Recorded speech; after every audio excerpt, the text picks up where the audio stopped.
Depuis de très nombreuses années, les entreprises bien gérées, les entreprises privées, ont pris conscience qu'elles avaient parfois du matériel dont l'utilisation était assez restreinte dans l'entreprise. Et donc beaucoup se sont dit, mais plutôt qu'acheter, louons. Et du point de vue de la bonne gestion et de l'optimisation des moyens, c'est une solution beaucoup plus adaptée à notre situation. Alors c'est vrai que dans les collectivités territoriales, cette évolution a pris beaucoup plus de temps. Et depuis quelques années, on commence à avoir des collectivités territoriales qui louent des véhicules de transport ou des véhicules dont l'usage est partiel ou saisonnier. Elles ont pris conscience qu'immobiliser un tel capital, un tel équipement pour l'utiliser que quelques centaines d'heures par an n'était pas un bon usage des fonds publics.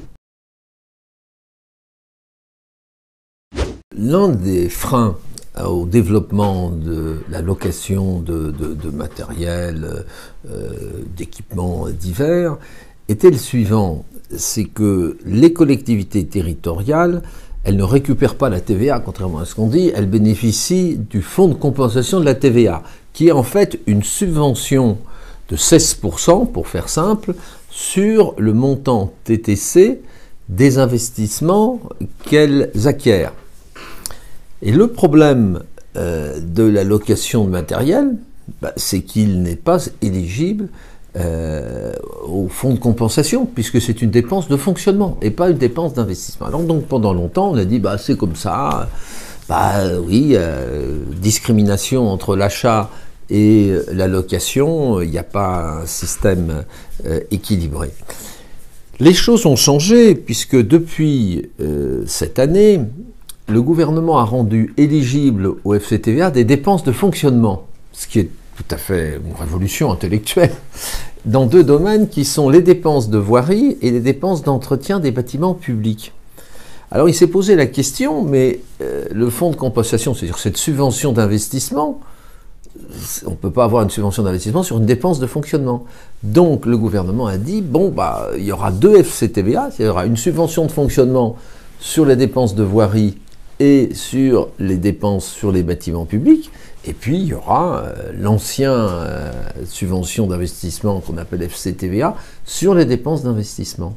Et donc cet obstacle, à mon avis, est levé, puisque ça veut dire qu'on pourrait rendre d'autres dépenses de fonctionnement, la location de matériel, le rendre éligible. Et comme cela, les collectivités territoriales pourraient optimiser entre location ou achat, selon la durée d'utilisation notamment de ces matériels. Enfin, il n'y a pas que la durée, il y a aussi le problème de l'entretien, enfin, il y a beaucoup d'autres facteurs qui peuvent rentrer en ligne de compte.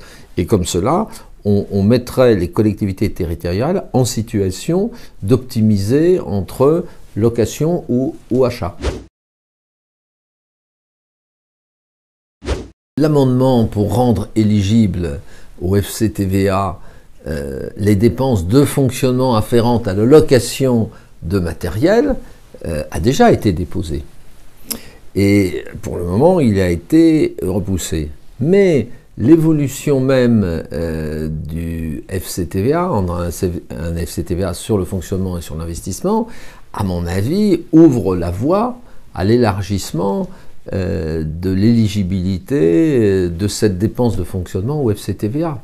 Et donc, je pense qu'on y passera. Bon, vous connaissez l'état des finances publiques, et moi je suis tout à fait favorable à cette évolution, et je la défendrai, voire je déposerai moi-même avec des collègues cet amendement pour faire évoluer l'implémentation dans l'intérêt des collectivités territoriales. Je veux dire, c'est pas pour faire une dépense supplémentaire.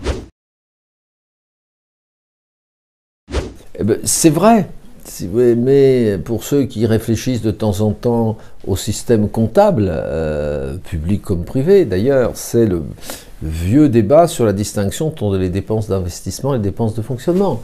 On voit bien qu'il y a une substituabilité entre des dépenses d'investissement et des dépenses de fonctionnement. Donc il faut éviter que les systèmes, que ce soit le FCTVA ou d'autres dispositifs fiscaux, qu'on retrouve d'ailleurs dans les entreprises privées, favorisent ou défavorisent telle solution. Il faut plutôt essayer d'avoir une neutralité permettant une meilleure optimisation des moyens.